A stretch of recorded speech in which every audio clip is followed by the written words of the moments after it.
Trafalgar D. Water Law, the fan favorite surgeon of death in the world of One Piece, and is easily one of the strongest fighters within the worst generation of pirates. And for a lot of people who aren't delusional, know that in an honest fight is packing the vast majority of the Yonko commanders. But lately I've seen some wild slander on Law's name where people think he's not comfortably above the commander tiers in power and will lose in a 1v1. If you want my opinion, I think people like Law, Zoro, Sanji, Kid, Yamato, Ben Beckman are all Yonko Commander Plus, an unofficial fan term where they are packing the commanders but still not beating any top tiers in honest 1v1s yet. This video is taking inspiration from Restless Gambler and Kosu's Gauntlet style videos they did for Sanji. Shout out to them for their great content. The rules for this video are very simple. Rule 1, we are using current Law during the Egghead arc versus the 3 main commanders of each Yonko crew. Rule 2, every fight will be 1v1 with both fighters at full health and actively trying to take each other out. Rule 3, we only count wins and losses here, no draws. If I can't give a solid explanation as to why Law beats a commander, I'm taking that as a loss for Law, even if I think the fight is extreme diff and could possibly go to Law. Rule 4, no red-haired pirates, none of them have tangible feats we can work with right now. And Rule 5, no members of the Revolutionaries. Already talked about Law vs Sabo in a previous video, just going with the Yonko crews right now. I think that's pretty straightforward, so now let's go ahead and start in chronological order with the Whitebeard Pirates. First commander up to bat, we got Jozu, and Jozu is honestly not much of a threat to Law at all. Outside of his extremely high durability because of his diamond fruit, he's kind of mid. His best feat of deflecting a nameless slash from Mihawk and sneaking out Kiji while fighting against Whitebeard doesn't mean much when he has no answer to being amputated by Law. He literally got held down by Doflamingo and couldn't get out of his strings. This is an easy stomp for Law. That's 1-0. Now, as funny as it is to say that Vista is equal to Mihawk, it's flat out not true. Mihawk literally had all his attention on Luffy mid-fight against Vista. There's nothing that suggests Mihawk was going all out as well, and when doing a combo attack with Marco against Akainu, they pretty much did no damage. I personally believe Vista is getting done just like Jozu, but for argument's sake, if you want to say Vista's swordsmanship will keep him from getting immediately amputated by Law, that's fine, but it doesn't stop Law from literally controlling the battlefield and having a wide array of methods of dealing with Vista. Nothing is preventing this man from getting teleported to the right spot with Shambles, and Viscus can still get his heart stolen or get hit with Gamma Knife, and at that point the fight is over. 2-0. Now for Marco, a lot of people act like his regen is just untouchable and forget that he got laid out by King and Queen, with it being stated he reached his limit and is visibly bleeding. Marco himself also comments on how holding off King and Queen is taxing even for him, so it makes no sense to think he is completely untouchable. He's definitely putting up a better fight in my opinion than his crewmates, but none of his attacks are doing significant damage to Law. Keep in mind, Queen in base form was able to take a direct attack from Marco. Meanwhile, Law has taken Hybrid Kaido's Thunder Bagua and Soulfocus Big Mom's multiple hockey strikes. To say Marco has enough firepower to take out Law is ludicrous to me because that has just not been shown in the story. Because of Marco's body, amputation is most likely not working on him, but he can still be hit by counter shock or injection shot, seeing as Garp knocked Marco out of the sky, and more powerful attacks that can overwhelm him like Gamma Knife and or Kroom are likely going to be too much for him to handle, seeing as Gamma Knife was able to damage Kaido, and Kroom did significant damage to Big Mom and Blackbeard. That makes 3 wins for Law currently against the main fighters of Whitebeard's crew. Let's go ahead and move on to the next Yonko crew, the sweet commanders of the Big Mom Pirates. First commander on the chopping block would be Cracker, and honestly Law hard counters him. Cracker hiding behind his army wouldn't be a problem for Law considering they all would be affected by Law's room, whether through controlling the soldiers with tact or chopping them down with amputation. Cracker's biscuit soldiers are going down. Not to mention, because of a weaker version of Law was able to create a room the size of an entire mountain range back in Punk Hazard, Law would be able to just teleport to Cracker or have Cracker be teleported to him. At that point, practically any of Law's attacks are taking him out. A very easy victory for Law. Next commander is the most featless of the trio, Smoothie. Smoothie basically has nothing, and her Devil Fruit power of squeezing out the liquid from her targets isn't doing much to Law at all. Law honestly could just pack her with 1 amputation and she's done.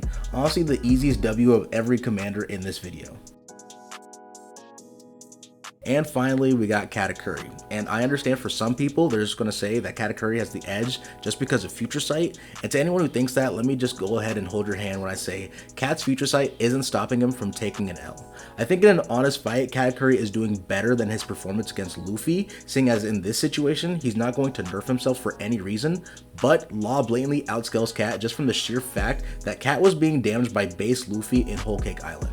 Keep in mind again that this feat occurred before Cat nerfed himself, and even though Katakuri was able to overpower Bound Man later, he still got rocked by him blatantly. Honestly, I don't even think Law needs to use his awakening for this battle. Katakuri may have future sight, but his attacks aren't doing significant damage to Law when he doesn't even have advanced armament hockey, or the fact he doesn't scale to his mother in base or in her amped soul focus form. While scrapping with base Luffy before the nerfs and after he recomposed himself, he was visibly growing tired and was getting more and more nervous as Luffy was closing the gap in observation hockey. Law being able to react to suppressed Hybrid Kaido and able to injure him with an injection shot is likely outspeeding Cat and doing solid damage to him as well. Law's counter shock was also able to injure base Big Mom, while Whole Cake Island Bound Man didn't even hurt her with a Kong gun, but clearly blows back Cat and damages him when it lands. Not to mention again that Law has endured stronger hockey attacks from stronger fighters. Honestly, Cat would be lucky to even make a dent in Law's curtain. That's another 3 victories under Law's belt. Let's go ahead and move on to the Beast Pirates. Jack is the muscle-head enforcer of the Beast Pirates who literally admits inferiority to King and Queen. There's nothing special about his mammoth or hybrid form outside of giving himself more physical strength. He too is getting the quick amputation treatment. Queen is without question better than Jack, but that's about it. His buddy's getting bullied by Law too. Like, I'm not even glazing. The fact that Queen was able to keep up with post-awakening Sanji is impressive, but he got overwhelmed the second Sanji ignited E for Janbei. Queen also got ragdolled by base Big Mom with no hockey and amnesia. Like, I'm so serious. Oda makes it very clear that Luffy is the one using hockey, but Big Mom is tearing up Udon Prison with just her raw base strength. When Queen gets back up, he literally says to everyone they only have one chance to take her out, and when all his attack does is make Big Mom regain her memories, he is horrified at the thought of having to face her. Do I have to spell it out? Law's feats against her in base and soul focus blatantly outscales Queen, even though it was a 2v1 with Kid's assistance. This is another fight where I don't think Law needs to pull out his awakening. Another stomp for the surgeon. And now we have King. Law is literally King's natural enemy. For a lot of people, they just assume that because King gave Zoro a hard time, he's giving a hard fight to Law and ignore that literally the only reason Zoro was struggling was because there was nothing in his arsenal at that time that allowed him to give solid damage to King. Once Zoro unlocked King of Hell mode, Zoro quickly packed him up. Amputation from Law literally bypasses King's durability because it's spatial manipulation, but for argument's sake, let's just say that King can stay out of Law's normal range through flight. It literally means nothing when Law has Re-Room. Re-Room literally tracks his opponents the entire time. We see the room Law placed on Big Mom follow her all the way down her descent from Onigashima. He doesn't need to be in close range either since he literally just used Re-Room and threw it at Blackbeard, Dark Q, and Stronger. But let's say, for argument's sake, that King can resist amputation despite literally having 0 hockey feats that even suggest this to be possible since he literally is over-reliant on his naturally high durability. Shock Willy also bypasses King's durability and the fight honestly ends if it lands. Some might say that, well, the stab from Kroom would trigger King's explosion attack just like when Zoro stabbed King. This too is also wrong because when Law uses anesthesia to coat his room onto his sword, it literally becomes the room itself and bypasses durability. Law literally states when debuting his awakening in chapter 1030 that the penetration does nothing, but the shockwaves are the actual damaging ability. Because Kroom can extend, Law doesn't even need to be in close range to him, and King is not taking an internal shockwave to the body that is damaging his organs when after 2 hits of experiencing actual damage, he immediately starts to run away and just tries to blast Zoro from far away. Law is packing him up, end of story. That's another 3 wins for Law, and now moving on is our main characters, the Straw Hat Pirates. Jinbei is honestly a tough guy, but people seriously wank him pushing Big Mom. He literally did 0 damage to her and when actually pressed was immediately thrown away like nothing. It's also worth mentioning that the Big Mom that Jinbei faced is not the same one that Law faced. In fact, you can even say this version of Big Mom was nerfed because it was stated she's been starving for 8 hours and was going into a frenzied state from her hunger pangs, so she wasn't even in the right mind. Meanwhile, Law is enduring multiple attacks from her in base and in her soul focus forms, where she literally states it's impressive that Kid and Law were able to hurt her after landing their awakenings. Jinbei's Fishman Karate is honestly not doing too much to Law as well. Even if you wanted to say that he could keep up, he's getting pressed by Law's wider arsenal of abilities and better endurance. There's honestly even a possibility of Jinbei's water being controlled via tact if the fight somehow leads to them near water. As I said earlier in this video, I believe Sanji was in the same realm as Law when it comes to being in the Yonko Commander Plus weight class. I think the key factor for Sanji will be his speed. Even with E for Janbei, it still scales lower in AP than Sopoka's Big Mom's Haki strikes or Hybrid Kaido's Thunder Bagua, but it's not like Law is just an absorption sponge. He can't eat these attacks over and over and over again forever. Eventually, it would get to the point where he'd get overwhelmed. And I'm not saying it's impossible for Law to land his non-awakened direct attacks like Injection Shot or Gamma Knife, but because of Sanji's speed, it is less likely to happen. It would likely be in Law's best interest to just land Reroom on Sanji and quickly end the fight from there. Because of the tracking ability, Sanji won't be able to avoid it and will get cut down. Sanji still, at the time of recording, has basic armament and observation haki. I find it very difficult to justify Sanji having the capability to resist having shambles and amputation performed on him. Not to mention, in universe, Sanji doesn't even know that that ability exists. I don't think Sanji is capable of running away from Reroom as well, when Law literally can make the room huge in scale. If Law didn't have Reroom, this fight would be extremely tough, but I believe Law takes the win here. Zoro, Zoro, Zoro, Zoro. Now listen, there are a bunch of videos, Twitter threads, shorts, endless debates around Zoro versus Law currently in the story. I honestly don't want any toxic discourse to come from it, and I'm not spending too much time on this because personally, from my perspective, I believe the fight can go extreme diff for either side. So many aspects about this battle, like I believe Zoro is susceptible to shambles and amputation in base, but is likely resisting it in King of Hell mode. Zoro is more of a slow starter while it's in character for Law to use his awakening at the start of the battle, both having lethal attacks in and out of base where if they land, the fight likely ends. Law's teleportation on himself and battlefield manipulation play a factor too. But, as I stated for the rules for this video, if I can't give a solid explanation as to why Law wins, even if I think it's extreme diff and he could pull a W, we're counting it as a loss. Personally, I don't mind this because I still believe them to be in the same weight class. Zoro will likely pull ahead of Law after Elbaf, assuming Law doesn't also get stronger because we know he's alive and needs to go back and get his crew from Blackbeard. Plus, he still may play a role as a D-Clan member later for the story, so it's likely he'll get stronger. And with the Straw Hats now done, that leaves Law's win and loss rate at 11-1. Let's go ahead and move on to Cross Guild. I don't know what y'all were expecting. Law gets bullied by a serious Mihawk. Whether people like it or not, he is relative to Shanks. If Mihawk is serious, Law stands no chance. That's 11-2.